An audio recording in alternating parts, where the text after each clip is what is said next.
Hello and welcome everybody to the Q&A of 2021. Now today it is a very anticipated video, and before we get into it, big thank you to everyone that's been involved this year. Without you, this video isn't even possible. We've had a whopping 30 comments on the video this year, and hopefully we're going to get through it all in today's video. So let's roll the Q&A intro.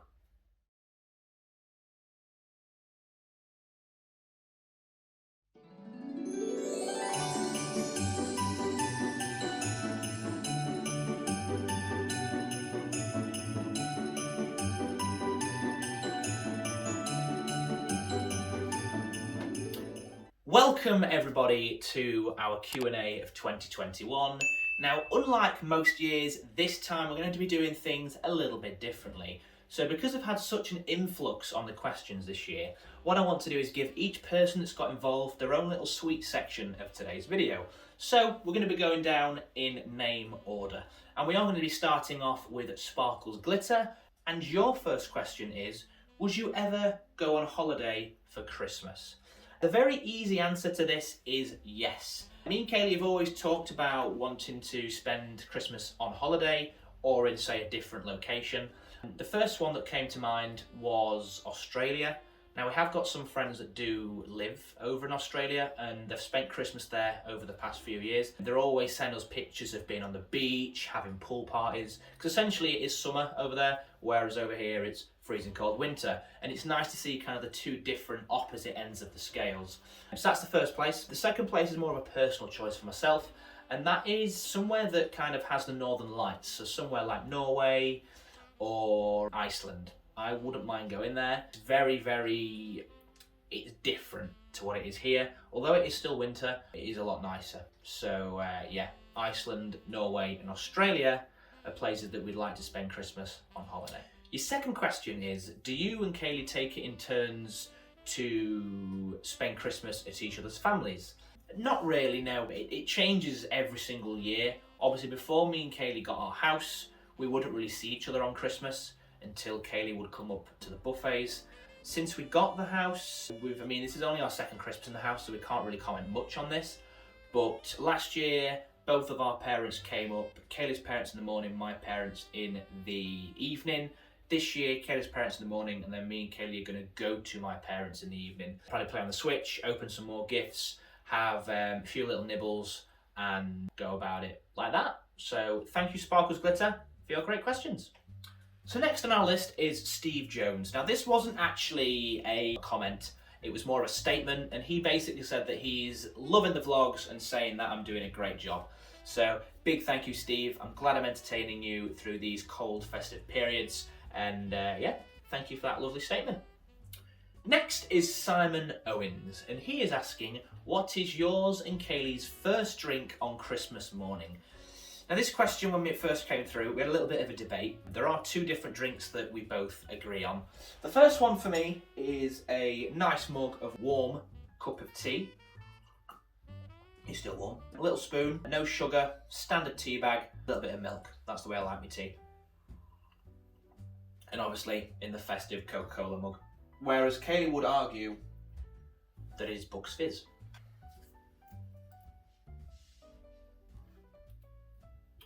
So Kayla's gone for the alcoholic beverage.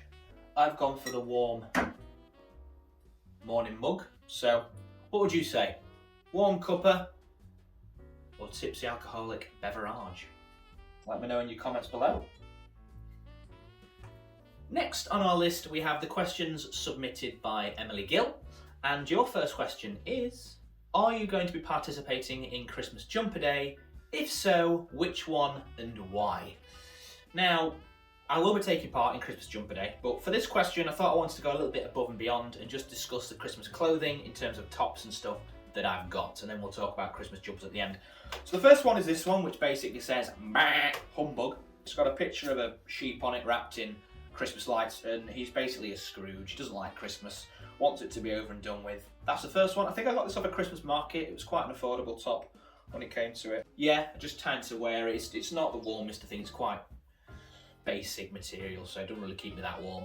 But does its job. It's a Christmas top, so can't really complain. Secondly, we have this, which is my Asda George's top. It is kind of like Santa's outfit in a way.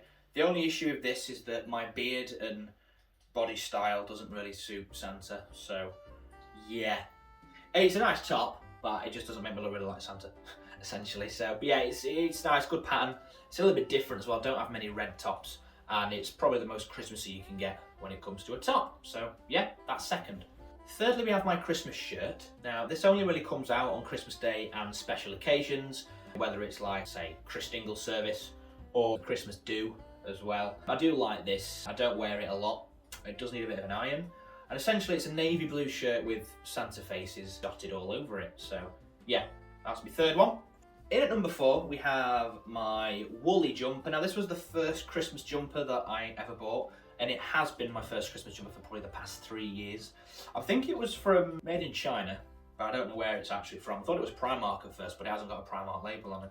It's essentially a navy woolly jumper with a picture of a snowman and a couple of snowflakes or snowballs, whatever's falling, on there. So yeah, I really do like this one, and it's my first ever Christmas jumper. The last one, which if many of you saw the Lincoln Christmas Market vlog, is this. I don't actually know which way it needs to go because there's no label in it. But I bought this off Christmas Market in Lincoln. It was £12, and what I like about it is its pattern and its colours. It's a very basic pattern, even though it's kind of very festive. It just consists of greys, whites, blacks, and like a maroon red. And this is my Christmas jumper of choice, just because it's different to obviously the snowman one, and I quite like it. So yeah, that's my favourite, Emily. Your next question is, what things do you have planned for next year for vlogging content? So this question, we don't really have anything planned as such. I mean, I have one thing planned. We are going to Creamfields again. Last year, me and David did go to a music festival that was called Creamfields, and it was the best experience that I've experienced, if that works, like in a very, very, very long time. And we are going again. This time we're going to go for 2 days. So double the raving, double the Seltzers, double the fun, double the banter, just double everything. And it's going to be absolutely amazing. So that's going to be an amazing vlog that I'm looking forward to doing. We're probably going to be going on holiday as well. I don't really know where. We haven't planned anything yet. We're hoping to go camping again, because me and Kayla really do enjoy camping. And it's a good affordable holiday that everyone kind of likes, in a way. We'll probably go on day trips as well, whether we go to like theme parks like Alton Towers, and we'll probably just do other really cool events. Maybe even a few more challenges as well, depending on what goes viral, potentially. So yeah, we haven't got much planned for next year, but hopefully what is going to be planned is going to be good. What is at the top of your Christmas wish list this year? MDF is at the top of mine. This question, I have kind of covered it a little bit in our Christmas tag the other week. Essentially, it was going to be a GoPro Hero 8 and an Oculus Quest, which is like a virtuality headset. However, I don't think I'm getting those because they are a little bit pricey. And I think what I am going to get though, I say what I think I'm going to get. I've got a feeling it's something that I've asked for, but I haven't actually put it on my wish list, and I've got no idea what that actually is. So it'll be nice to see what surprises I get, essentially. So you've got Secret Santa, we've got Kayla's gift, we've got a surprise gift off my nan, and then I think my mum and dad are just going to give me some money. So yeah, there you go. Not MDF, by the way. That is not at the top of my list, just to let you know.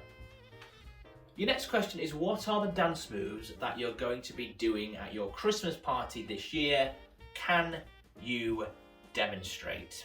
I was waiting for this question to pop up in this video because there's only one thing to do, and that is backwards jellyfish mixed with the drop. So hopefully you can see this. I'll probably link up some music. So essentially, it's this move where you lean backwards on your legs. You've got to get down low like this. You kind of lean backwards with your arms. Look, I'll do it sideways a bit so you can see. Kind of like you're walking like a slob or like a sloth.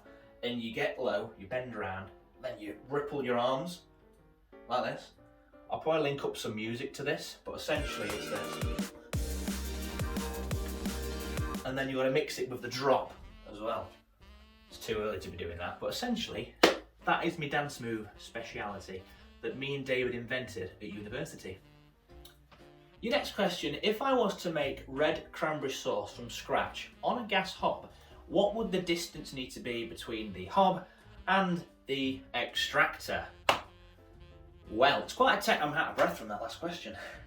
So this question's quite technical. Realistically, it's all based on manufacturing guidelines from health and safety regulations, but it states it needs to be 75 centimetres or 750 millimetres clearance between the top of the hob and the bottom of the extractor, whether or not you're recirculating it or it's going through an outside vent.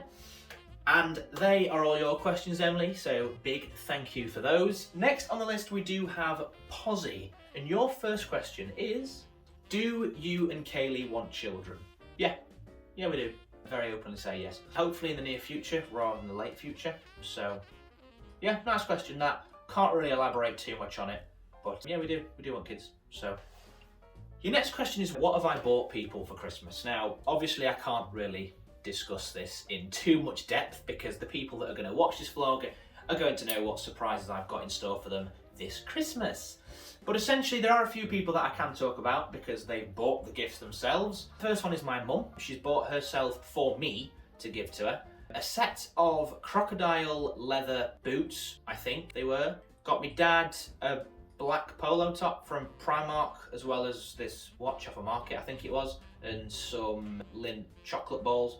And I've got me nan, well, I've not got me nan, I've built me nan this wooden shelf. I mean, it's not fully built yet. I've got about a week to actually fix it and sort it out. But essentially it's 2 pieces of decking board with some rope going through it to make this really nice wooden shelf. So you'll probably see that at some point in a video when it's actually finished. But yeah. The way my Christmas presents have worked this year is, well, when it comes to Kaylee, there isn't really a price bracket. I'll just get whatever I think she'll like and things that she asks for. With my parents and family, I tend to go £25.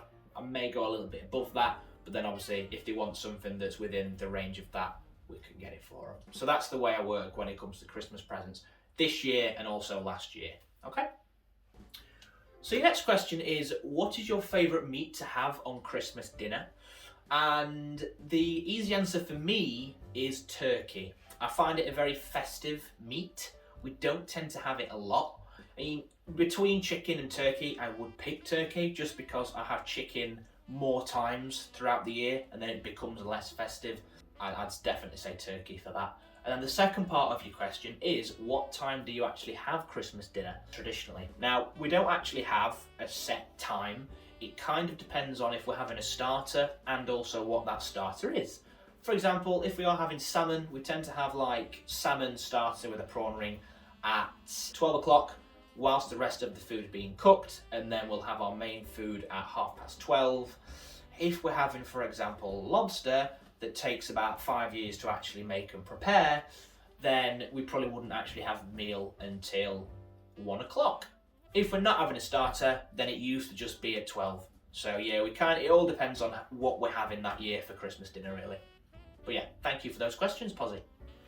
Now, for the next person, I do want to give them a very big shout out. So throughout my entire year of YouTube this year, this particular person has been involved in practically every single video with their great feedback, as well as their humorous and sometimes not humorous "that's what she said" jokes. And that can only be Mr. Simon Naylor. He has actually dropped probably the most questions out of anyone. Let's go through them now. So, Simon's very first question is, what is your favourite Christmas, but not yet Christmas film, i.e. Die Hard? The i.e. actually is my favourite Christmas, but not yet Christmas film. I absolutely adore Die Hard. Die Hard was actually the very first franchise that I bought on Blu-ray. Then it was obviously Fast and Furious. And yeah, I really liked Die Hard for a while. Die Hard 4 was actually my favourite film of all time. And then as the years went on, I saw how badly made with CGI it was, and sadly it has gone off of my top 3 videos. But anyway, enough of that. Yeah, favourite Christmas film that isn't a Christmas film is Die Hard franchise, essentially. What is your best Christmas purchase this year? Last year it was the Christmas tree, but this year it is still going to be a Christmas decoration, and it is my reindeer set outside, the light up reindeers. I went to a garden centre with my nan, probably late November, and we just saw these set of Christmas lights. It wasn't exactly those. We basically agreed to go kind of halves on it. We found those ones, and they were from Lights for Fun. and it's such a nice set of lights. It's the perfect size, the perfect brightness, and it just ties in with all the outside decorations. So yeah, that's my favourite Christmas purchase this year. What is your favourite TV Christmas special or TV series?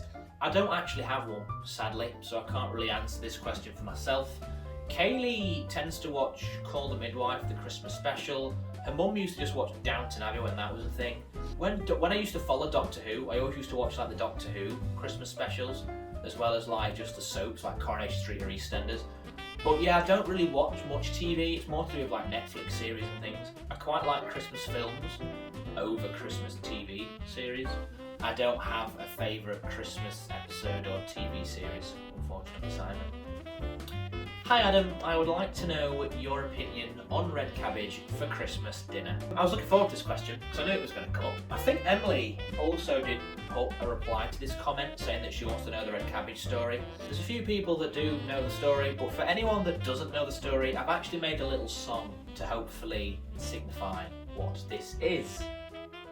Play Merry Christmas Everyone by Shakin' Stevens.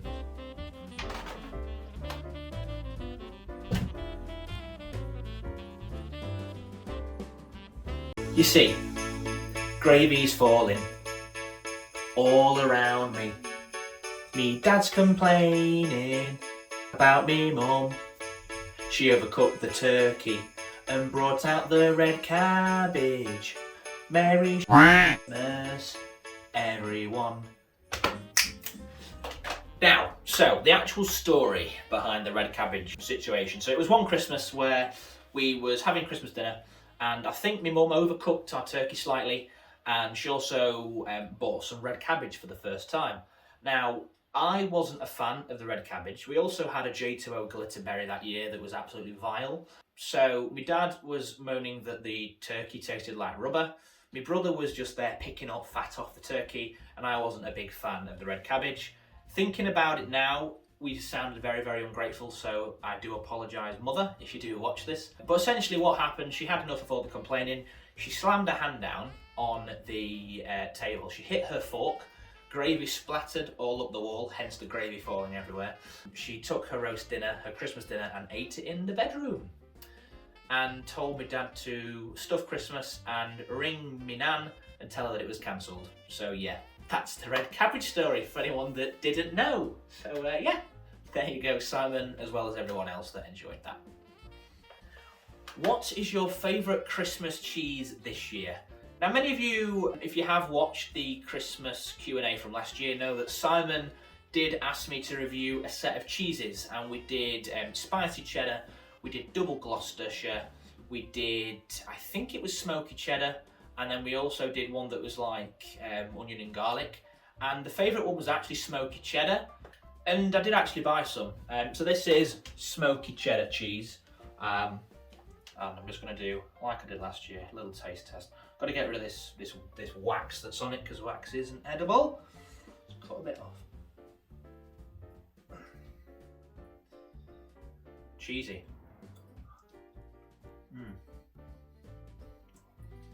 It's got a bit stale. It is nice though. Oh God, it's creamy. Bloody hell.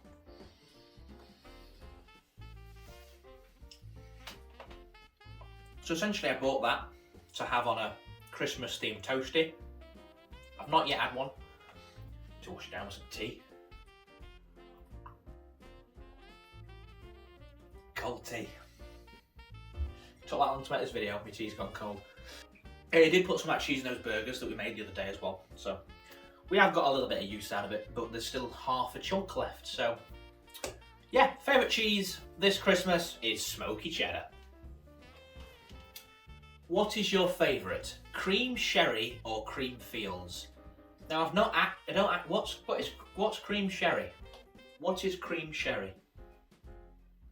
Here is what I found. According to this BrewSeats.com, cream sherry, with a mahogany colour and velvety smooth texture, cream sherry is a full-bodied sweet sherry made from Amontillado or Oloroso and sweetened with PX. Was that helpful? No. Thanks for your feedback. Yeah, Creamfields, we'll say. I don't know what any of those 3 ingredients were, she said at the end. Especially don't know what PX is. So, yeah, Creamfields over Cream Sherry. Would you rather fight 1 horse-sized duck or 100 duck-sized horses? I'd probably rather fight 100 duck... No, actually, oh dear. Because 100, they'd overcrowd me and they'd probably bite my fingers off. But if I had a horse-sized duck, then its beak would be big enough to actually bite my head off. I mean, I'd probably get killed either way, so... Let's say... We'll say that the duck... No, we'll say the horse-sized duck. Because if I could tame it, I could probably like ride it out into freedom. Maybe. I don't know. Funny question, that one. What are you hoping to receive for Secret Santa this year, and what did you get last year? Now, first of all, with Secret Santa, I personally do it very, very uniquely.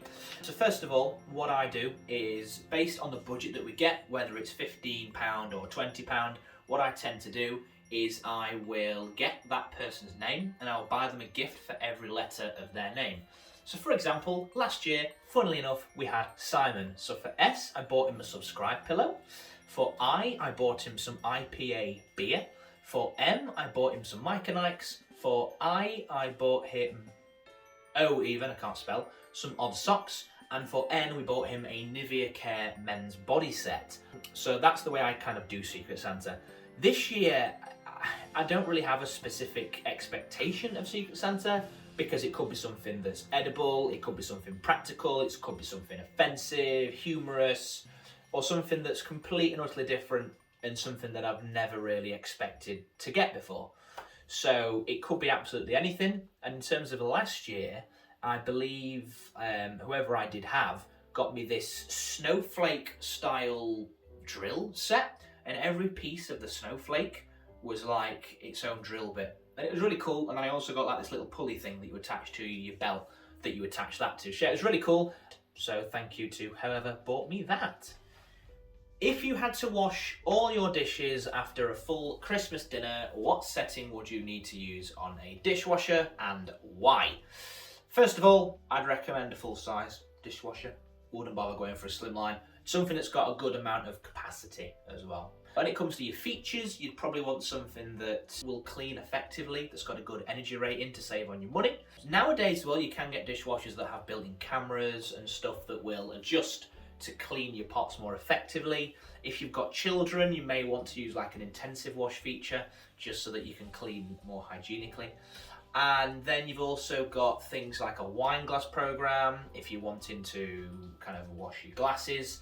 And you've also got rapid wash as well, which if you do need to quickly get through, you can use that. I mean, they do have eco programs as well, but you don't tend to use eco unless you want it just to save on the money. So yeah, there's the answer to that question, Simon. Which meat are you having this year and why? I mean, I've already covered this when we talked about the favourite meat. For myself, it will be turkey, but along with the people, we'll be probably having some beef. And I don't think we will, but I would absolutely love to have a little bit of salmon. A little bit of salmon, but it can get expensive and nobody else really likes it, so I doubt we're going to have that. Plus, it's not meat, it's fish. Turkey, beef, and fingers crossed, bit of salmon. Will you do a taste test of mince pies and tell us your favourite? So, just for you, Simon, I took a trip out the other day, headed to B&M and found these Mr. Kipling mini mince pies. Now, there is 9 of them. We've got these frangipane top, deep filled, and iced top. I have got no idea what these are going to taste like because we have never actually tried a mince pie before. And like last year with the cheese, today we are going to be taste testing some mince pies, which go out of date soon. Are you serious? Give me a sec. So they're kind of wrapped, they look quite cute. These cost me like £2, so I hope they're nice. Let's start off with an iced one. It's got minced meat in it, it's going to taste.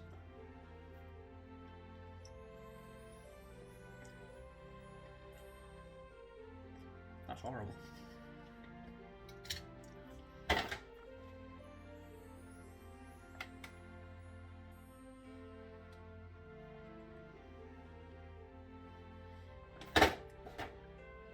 They're horrible. Ugh.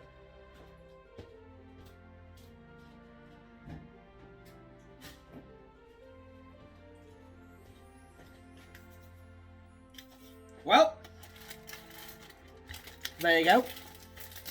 I will not be trying the others of those. That was a waste of £2.